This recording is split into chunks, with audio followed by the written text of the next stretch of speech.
Bem-vindos a mais uma aula do capítulo 4 do curso de Física 1 aqui no Universo Exato. Nesta quinta aula, apresentarei os conceitos do movimento circular uniforme. O movimento circular é bastante comum no nosso universo. Ele está presente desde o movimento das estrelas ao redor do centro de uma galáxia, onde normalmente se encontra um buraco negro supermassivo com milhões ou até bilhões de vezes a massa do nosso Sol, como também o nosso Sistema Solar, moldando o movimento dos planetas em torno do Sol.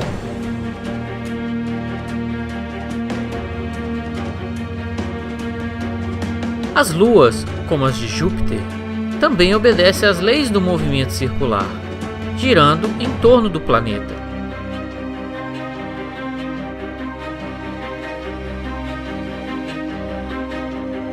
No nosso cotidiano, temos o movimento circular na oscilação de um pêndulo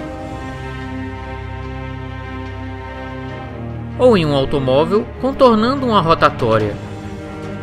Caso o automóvel realize um movimento circular com uma velocidade escalar linear constante, teremos um movimento circular uniforme. O que existe em comum entre todos estes movimentos circulares mencionados é o fato do corpo estar sujeito a uma aceleração radial, ou centrípeta, apontando para o centro da trajetória circular do objeto.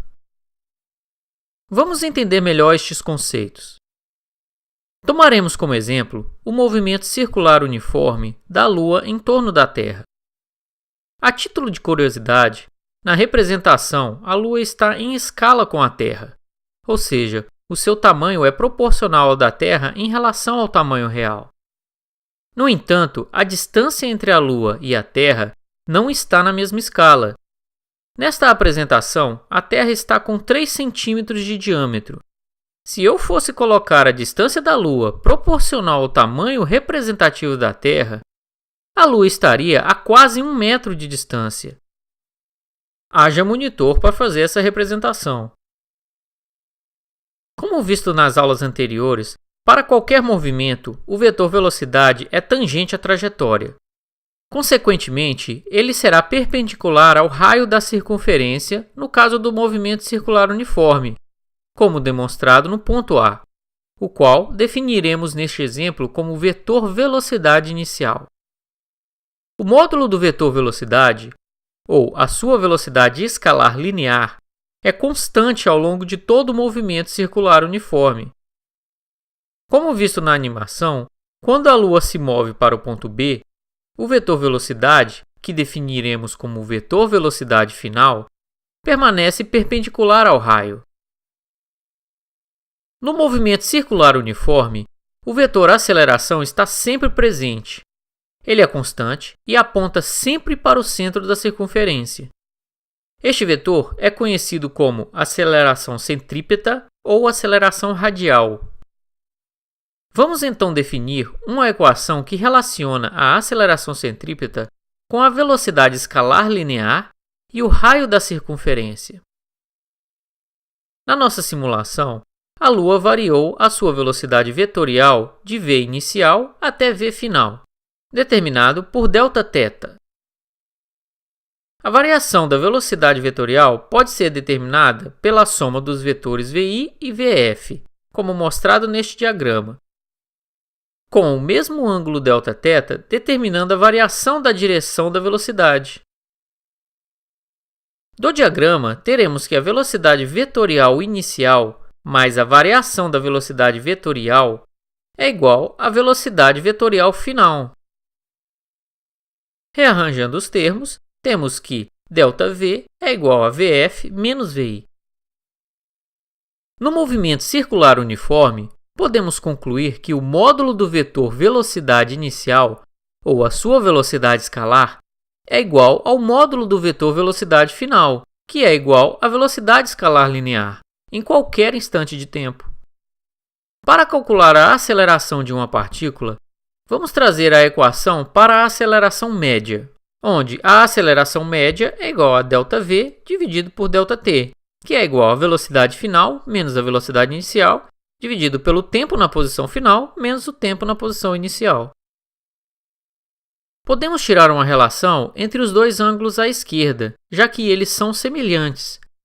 Desta relação, temos que o vetor da variação da velocidade dividido pela velocidade escalar linear é igual a ΔR dividido pelo raio. Se substituirmos ΔV na equação acima, temos que a aceleração escalar média é igual à velocidade escalar linear vezes ΔR dividido pelo raio vezes a variação do tempo. Percebam que a aceleração média, que na equação acima é um vetor, se torna um valor escalar, já que nenhum dos termos utilizados para calculá-la na equação abaixo é um vetor. Agora, vamos considerar que os pontos A e B da simulação se tornam infinitamente próximos, ou seja, Δθ tende a zero. Nesse caso, o vetor da variação da velocidade, ΔV, apontará para o centro da circunferência. Como a aceleração tem a mesma direção do vetor da variação da velocidade, ela também apontará para o centro da circunferência. Além disso, com os pontos A e B bem próximos, a variação do tempo tende a zero e a variação da posição dividido pela variação do tempo é igual à velocidade escalar linear. Em outras palavras, a velocidade escalar linear é igual ao limite da razão entre a variação da posição dividido pela variação do tempo, quando a variação do tempo tende a zero. Substituindo na equação anterior, temos que a magnitude da aceleração, ou a aceleração centrípeta, será igual à velocidade escalar linear ao quadrado dividido pelo raio da circunferência percorrido pelo objeto em movimento circular uniforme. Dessa forma, tiramos uma equação para o cálculo da aceleração radial em função da velocidade e do raio do movimento circular uniforme. Vamos ficando por aqui com esta aula sobre o movimento circular uniforme.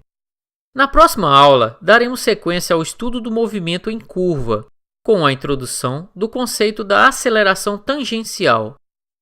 Não percam e não esqueçam de assinar o canal do Universo Exato. Até a próxima!